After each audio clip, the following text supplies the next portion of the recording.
मैं उसकी बातों से किसी नतीजे पर पहुंचने की कोशिश कर रहा था जब कोतवाली में अचानक डीएसपी कैलाश नाथ के आने से हलचल मच गई। वो मातहतों के सलूट का जवाब देता हुआ सीधा हमारी तरफ आ रहा था।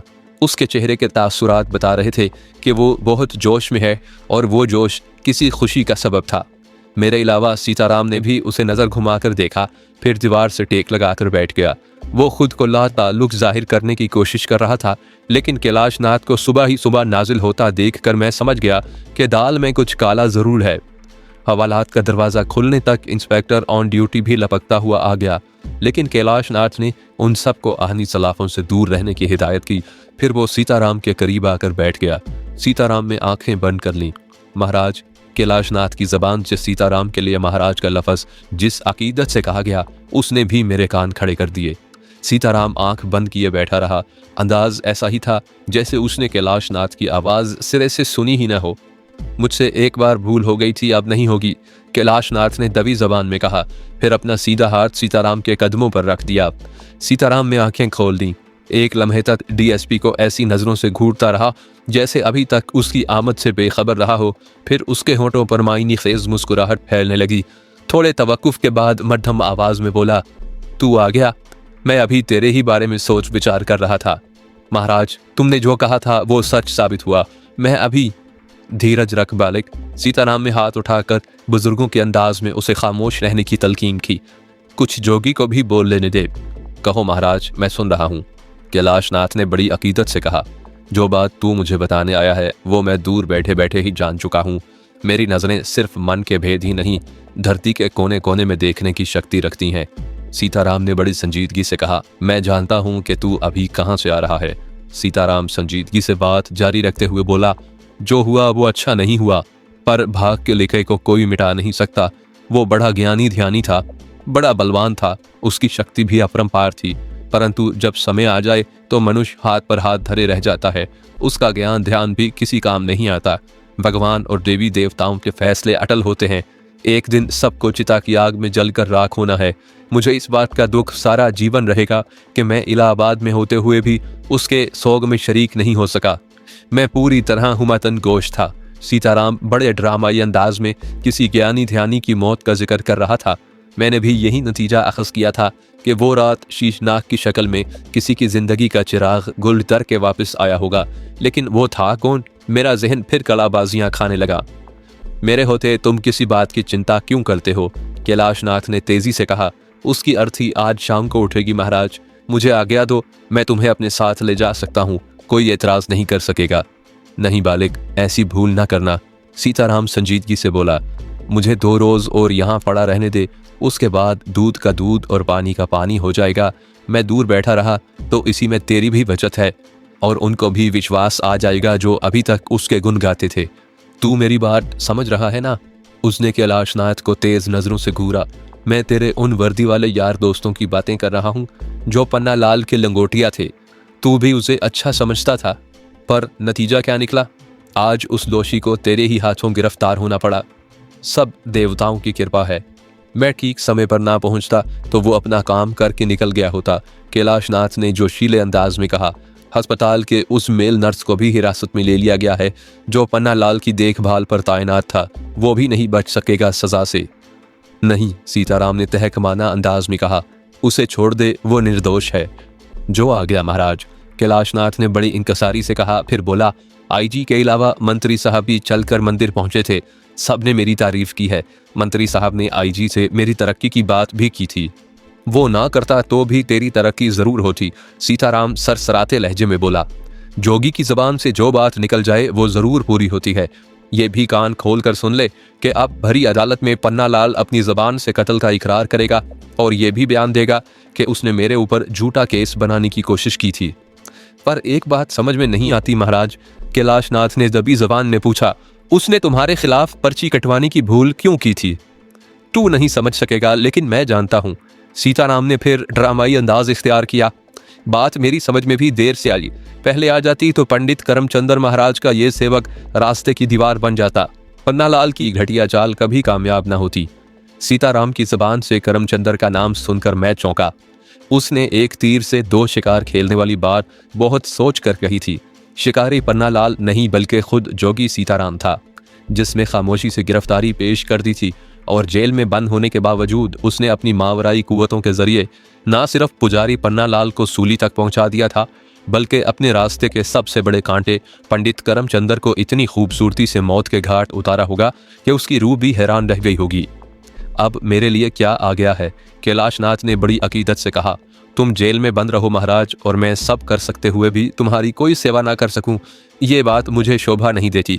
मैं चाहूं तो आज ही पन्नालाल का बयान लेकर। नहीं, सीताराम ने सख्ती से कहा, अभी मेरे बारे में कुछ मत सोच। अदालत ने जो समय दिया है उसे पूरा हो लेने दे। मुझे तेरी सहायता की जरूरत भी नहीं है। जोगी सीताराम जानता है कि कल क्या होने वाला है। तुम मना करते हो तो मैं चुप रहूंगा, लेकिन गणेश के मंदिर के बड़े पंडित पुजारी क्या विचार कर रहे हैं महाराज की अचानक मौत के बारे में? सीताराम ने डीएसपी की बात काट कर पूछा। वो भी हैरान हैं, बात किसी की समझ में नहीं आ रही। कैलाशनाथ ने जवाब दिया, उनका कहना है कि पुजारी पन्नालाल हर रोज स्वर्गवासी पंडित करमचंदर के चरण छूने आया करता था, बड़ी सेवा करता था महाराज की। फिर अचानक उसने महाराज की हत्या कैसे कर दी? सब दुनिया दिखावे की बातें थी, ढकोसला था। लेकिन मैं बताता हूँ, सीताराम फिर बात काट कर सरसराते हुए लहजे में बोला, पन्नालाल ने पंडित रामकिशन से भी साठ गांठ कर रखी थी। करमचंदर के बाद अगर रामकिशन मंदिर का इंतजाम संभाल लेता तो पन्नालाल के ज्यादा काम आ सकता था। समझ रहा है मेरी बात? पर अब ऐसा कुछ नहीं होगा। पंडित रामकिशन को भी उसके काले करतूतों की सजा अवश्य मिलेगी। देवी देवता उसे भी क्षमा नहीं करेंगे। मैं हैरत से उछल पड़ा। सीताराम ने जो जाल बुना था वो यकीनन बड़ा मजबूत था। अपने मकसद में कामयाब होने की खातिर उसने बड़ी गहरी साजिश मुरतब की थी। कैलाशनाथ को भी अपना हमनवा बना लिया था और अब बड़ी दीदा दलेरी से रामकिशन के बारे में पेशगोई कर रहा था। मैं अंदर ही अंदर तिल मिलाकर रह गया। कैलाशनाथ देर तक बैठा बातें करता रहा। वो चला गया तो मैंने दबी जुबान में पूछा, गुरु, अगर कहीं पंडित करमचंदर के पोस्टमार्टम की जरूरत पेश आ गई तो क्या होगा? सीताराम में मुझे बड़ी खूनखार नजरों से घूरा। उन शोला उगलती नजरों में रहम की कोई गुंजाइश मौजूद नहीं थी। इसका मतलब यह हुआ कि तूने रात को मच्छर काटने की बात मुझे अंधेरे में रखने के कारण कही थी। जोगी सीताराम ने इतने खतरनाक लहजे में मुझे मुखातिब किया कि मैं कांप कर रह गया। उसका वो भयानक रूप मेरी नजरों में पहली बार आया था। गुरु, मैंने बात बनाने की खातिर कोई बहाना तराशने को सोचा, लेकिन उसने फिर मेरी बात काट दी। तू अगर सब कुछ देख चुका है और जान चुका है तो अपनी जबान बंद ही रखना। उसने बदस्तूर सर्द और शफाक अंदाज में कहा। जोगी सीताराम अपने रास्ते में कोई रुकावट पसंद नहीं करता। सुन रहा है मैं क्या कह रहा हूं? मैंने जवाब में कुछ कहना चाहा, लेकिन सीताराम ने तेजी से आंखें बंद करके थोड़ी सीने पर टिका ली। उसके होंठ तेजी से हिलने लगे। वो किसी मंत्र के जाप में मसरूफ हो गया। मैंने अपने होंठ सख्ती से भींच लिए। जोगी सीताराम का लबो लहजा इस वक्त मुझे पसंद नहीं आया, लेकिन दुर्गा की वजह से मैं उसके खिलाफ कोई जारहाना कदम भी नहीं उठा सकता था। डीएसपी कैलाशनाथ की वजह से पोस्टमार्टम की नौबत नहीं आई। पंडित करमचंदर की चिता की कड़ियां भी जलकर राख हो गईं, तो सीताराम अपने मकसद में पूरी तरह कामयाब हो गया। इस दौरान सीताराम और मेरे दरमियान ज्यादा गुफ्तगू नहीं हुई। वो हर वक्त कुछ न कुछ पढ़ने में मसरूफ रहता था। मैं समझ रहा था कि वो अपने तागूती जाल का फैलाव आहिस्ता आहिस्ता फैला रहा होगा। मैंने उसे ज्यादा छेड़ना मुनासिब नहीं समझा। रिमांड की मुद्दत पूरी होने के बाद सीताराम और मुझे अदालत में पेश किया गया। पुजारी पन्नालाल ने करमचंदर के कत्ल के सिलसिले में इकरार जुर्म कर लिया था। उसने खुलकर कोई वजह नहीं बताई थी, लेकिन वाज़े अल्फाज में यह बयान दिया था कि किसी पुरानी दुश्मनी की वजह से वो एक अरसे से किसी मौके की तलाश में था। मौका वारदात पर मौजूद मंदिर के बड़े पुजारी और दूसरे गवाहों के चश्मे दीद बयान के बाद अदालत ने उस पर फर्द जुर्म आयद कर दी थी। जोगी सीताराम के सिलसिले में भी उसने इकरार कर लिया कि उसने एक सोची समझी साजिश के तहत अपने चेहरे पर तेजाब के छींटे फेंक कर सीताराम के खिलाफ इसलिए पर्ची कटवाई थी कि उसे मौका पाकर करमचंदर के कत्ल में मुलव्विस कर सके, लेकिन कामयाब नहीं हो सका। मुझे जोगी सीताराम की ताकत का अंदाजा हो चुका था। अदालत के कमरे में भी वो इस वक्त मुजरिमों के कटहरे में सीना ताने खड़ा था। जब पुजारी पन्नालाल का बयान शुरू हुआ, सीताराम की नजरें किसी शिकारी उकाब की मानिंद पन्नालाल के चेहरे पर उस वक्त तक मरकूज रहीं जब तक उसका बयान मुकम्मल नहीं हो गया। हमें बाइज्जत तौर पर बरी कर दिया गया तो सीताराम के होंठों पर मुस्कुराहट खेलने लगी। अंदाज ऐसा ही था जैसे उसे अपनी बेगुनाही का यकीन पहले से रहा हो। हम अदालत से बाहर निकले तो कैलाशनाथ गाड़ी लिए मौजूद था। उसने किसी सेवक की तरह सीताराम के कदम छूकर उसे रिहाई की मुबारकबाद दी। खुद अपने हाथों से सीताराम के गले में गेंदे के फूल के गजरे डाले, बड़ी देर तक गले लगा रहा, फिर बोला, अब कहाँ का इरादा है महाराज? धर्मशाला जाकर गंगा जल से स्नान करूंगा, फिर सीधा गणेश के मंदिर जाऊंगा। महाराज, करमचंद्र के लिए भगवान से प्रार्थना भी करनी है।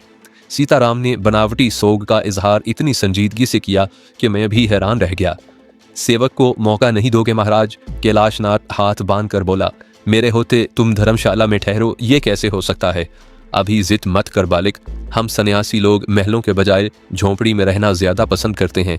सीताराम ने उसे खूबसूरती से टालते हुए पूछा, तेरी तरक्की का क्या बना? मंत्री जी ने फाइल पर दस्तखत कर दिए हैं, तुम्हारी कृपा से 2-4 रोज में ऑर्डर भी हो जाएंगे। अवश्य होंगे, सीताराम ने बड़े एतमाद से कहा। जोगी सीताराम की जबान से निकली हुई बात पत्थर की लकीर साबित होती है। चिंता मत कर, तुझे और भी ऊपर जाना है, पर इसमें कुछ समय लगेगा। तुम्हारा कर्मों वाला हाथ मेरे सर पर है महाराज, तो फिर चिंता किस बात की? बहुत जल्द चरणों में झुक गया। सीताराम ने मायनी खेज अंदाज में मुस्कुरा कर कहा, याद है कैलाशनाथ, जब तू मेरा बयान लेने कोतवाली आया था तो कैसा गिरगिट की तरह लाल पीला हो रहा था, पट्टे पर हाथ नहीं रखने दे रहा था। क्षमा कर दो महाराज, कैलाशनाथ ने हाथ बांधकर निदामत का इजहार किया, तब मैं तुम्हें पहचान नहीं सका था। कैलाशनाथ के इसरार के बावजूद सीताराम ने उसका मेहमान बनने से इनकार कर दिया, अलबत्ता उसकी गाड़ी पर धर्मशाला तक जाना मंजूर कर लिया। मैं खामोश तमाशाई की तरह सब कुछ देख रहा था। धर्मशाला पहुंचकर सीताराम ने गंगा जल से स्नान किया। कुछ देर पंडित पुजारियों से बातें करता रहा जो उसको बधाई देने आए थे। फिर जब धर्मशाला का मालिक भी कमरे से चला गया तो सीताराम ने मेरी तरफ बहुत गौर से देखा। तू कहाँ गुम है बालिक? किन विचारों में उलझ रहा है? जोगी के लहजे में तलवार की सी काट थी। सब अपनी अपनी बोल गए, पर तूने अभी तक गुरु को मुबारकबाद नहीं दी। मैंने अपनी बधाई संभाल कर रखी है। मैंने संभल कर जवाब दिया, तुम जिस कारण बाजी जमा रहे हो उसमें भी सफल हो जाओ, फिर मैं दिल खोल कर तुम्हारी पूजा करूंगा। सच्चे मन से कह रहा है? उसने मेरी नजरों में झांकने की कोशिश की। गुरु, मैंने उसकी बात काट कर पूछा, तुमने गणेश के मंदिर जाने की बात की थी, तुझे अचंबा किस बात पर है? सीताराम की निगाहों में तजस्सुस जाग उठा। क्या उथल पथल हो रही है तेरे अंदर? गणेश के मंदिर में तुम्हारा आखिरी शिकार पंडित रामकिशन भी जरूर होगा। मैंने पहलू बदल कर कहा, बात कहीं बिगड़ ना जाए। रतन कुमार, उसने बल खाकर कहा, मैं अभी तक तुझे पूरी तरह खोज नहीं सका, लेकिन गुरु हमेशा गुरु रहता है। तू भी सेवकों की रेखा पार करने की भूल कभी न करना। सीताराम के लहजे में मेरे लिए खुला चैलेंज था। मैंने दिल पर जबर करके दूर अंदेशी से काम लिया। तुम्हारे मन में मेरी तरफ से जो गांठ पड़ी है उसे खोल डालो गुरु। अब तक तुमने जो चाहा वही होता रहा है, आइंदा भी वही होगा जो तुम चाहोगे। मैंने अपना रास्ता बदल लिया है तो तुम भी इधर उधर भटकने की भूल क्यों करते हो? तुम अब अगर मेरे अंदर नहीं झांक सकते तो इसमें मेरा क्या दोष है? हो सकता है काली को मेरा जाप करने का अंदाज भाग गया हो, वो मुझ पर मेहरबान हो गई हो, उसने दया खाकर मेरे ऊपर कोई उपकार कर दिया हो। जो और भी बहुत कुछ हो सकता है बालिक। सीताराम मेरी बात काट कर बोला, अभी समय नहीं आया। मैं रामकिशन से 2-2 हाथ कर लूं, फिर इत्मीनान से बैठकर बात करूंगा। जैसे तुम्हारी मर्जी। मैंने शाने उचकाकर लापरवाही से जवाब दिया। फिर कुछ सोचकर बोला, गणेश के मंदिर से तुम्हारी वापसी कब तक होगी? क्या मतलब है तेरा? उसने मुझे चुभती हुई नजरों से घूरा। क्या तू गुरु के साथ नहीं चलेगा? सर के बल चलूंगा, पर इस बार तुम्हें एक बात मेरी भी माननी पड़ेगी। मैंने संजीदगी से कहा, पंडित रामकिशन की मौजूदगी में तुम मुझे किसी बात से रोकने की कोशिश नहीं करोगे? अपनी शक्ति आजमाना चाहता है? सीताराम ने अजीब अंदाज में मुस्कुराकर जवाब दिया, ठीक है, मैं तुझे रोकूंगा नहीं, परंतु एक बात याद रखना, मैंने तुझे खोने के लिए नहीं पाया है। जब तक मेरा काम पूरा नहीं होता वो अनमोल रतन जोगी सीताराम के हाथ नहीं आ जाता जिसके कारण मैंने तुझे खोजा है, उस वक्त तक तुझे मेरी हर आज्ञा का पालन करना होगा। उसने अपनी बात जारी रखते हुए कहा, गणेश के मंदिर में जो कदम भी उठाना सोच समझ कर उठाना। तेरी एक जरा सी भूल मेरा सारा खेल बिगाड़ देगी। ऐसा कोई मौका आया तो मैं तेरा हाथ जरूर थाम लूंगा। किसी तीसरे की मौजूदगी में गुरु के आगे सर उठाने की गलती भी न करना। मुझे मंजूर है। मैंने हामी भर ली। सीताराम मुझे खासी देर तक टटोलती नजरों से देखता रहा। मुझे यकीन था कि वो दुर्गा के कहने के मुताबिक मेरे दिल का भेद नहीं पा सकेगा। फिर भी मैंने हिफ्ज़े मा तकद्दुम के तौर पर विष्णु का नाम लेकर एक मंत्र पढ़कर अपने गिर्द मंडल खींच लिया। धर्मशाला से निकलकर हमने एक सवारी पकड़ी और गणेश के मंदिर पहुंच गए। रास्ते में हमारे दरमियान ज्यादा बातें नहीं हुई। सीताराम के चेहरे पर गहरी संजीदगी मुसल्लत थी। मैं समझ रहा था कि वो किसी आखिरी मार्के को सर करने की खातिर खुद को पूरी तरह अपने तमाम दाव पेच से लेस कर रहा होगा। उसने भी अभी तक खुलकर मुझे उस शय के बारे में कुछ नहीं बताया था, जिसको हासिल करने की खातिर उसने अपनी शैतानी कुव्वतों के बल पर मुझे आज़र से रतन कुमार बनने पर मजबूर कर दिया था। लेकिन मेरा दिल गवाही दे रहा था कि या तो वो अनमोल शय पंडित रामकिशन ही के पास होगी, या फिर रामकिशन का उससे कोई गहरा ताल्लुक जरूर होगा। ना होता तो सीताराम जैसा घाक जोगी उस शय के पीछे जाने के बजाय रामकिशन से महज कोई पिछला हिसाब चुकता करने में अपना कीमती वक्त कभी बर्बाद न करता। मुझे सफ़ेद रेश बुजुर्ग के वो जुमले भी याद आ रहे थे जो उन्होंने दादा जान के बारे में वक्तन फवक्तन मुझसे कही थे। मैं पूरी तरह मुहतात था। दिनेश के पुरशिकवा मंदिर की सीढ़ियां चढ़ते हुए मेरी नज़रें एक एक पंडित पुजारी का जायजा ले रही थीं। सीताराम के अंदर तकब्बुर का एहसास जाग उठा था। सामने आने वाला कोई पुराना वाकिफकार पंडित या पुजारी उसे महाराज कहकर प्रणाम करता तो उसका सीना फ़ख्र से कुछ और कुशादा हो जाता। मैं भी कुर्बो जवार से बेफिक्र नहीं था। आधी सीढ़ियां चढ़ने के बाद हम एक कुशादा चबूतरे पर पहुंचे तो सीताराम ने मुझे रोक कर कहा, रतन कुमार, आंखें खुली रखना, यहाँ किसी वक्त कुछ भी हो सकता है। तुम चिंता मत करो गुरु, मैं हर परीक्षा में पूरा उतरूंगा। मैंने ठोस लहजे में अपने एतमाद का इजहार किया। बहुत सोच विचार करने के बाद ही कोई कदम उठाना, उसने मुझे ताकीद की। जो लोग ऊपर से छमछल्ले नजर आते हैं, कभी कभी वो भी बिफरते समुंदर के अनुसार गहरे होते हैं। उनकी कोई था नहीं होती, सर से पांव तक डूबे होते हैं। आंख उठाकर देख लें तो उनकी तिरछी निगाह हरे भरे दरख्त को भी पल भर में जलाकर राख कर देती है। मैं तुम्हारी बात समझ रहा हूँ, बेफिक्र रहो। मैं जो कुछ करूँगा सोच समझ कर ही करूँगा। एक बार फिर मेरी बात कान खोल कर सुन ले। पंडित रामकिशन भी तेरे लिए किसी संगलाफ चट्टान से ज्यादा मजबूत साबित होगा। उससे पंजा लड़ाने की भूल न कर बैठना। मैं उसे पहचानूंगा कैसे? मैंने पूछा। मेरी नजरों से, सीताराम सांप की तरह फुंकार कर बोला। जिसे देखकर मेरी आंखों में खून उबलने लगे, समझ लेना कि वही मेरा असली शिकार है। मेरे जहन में फिर ख्याल उभरा कि क्यों ना मौका गनीमत जानकर उस पुरअसरार और अनमोल शय के बारे में भी पूछ लूं जो सारे फसाद की जड़ थी।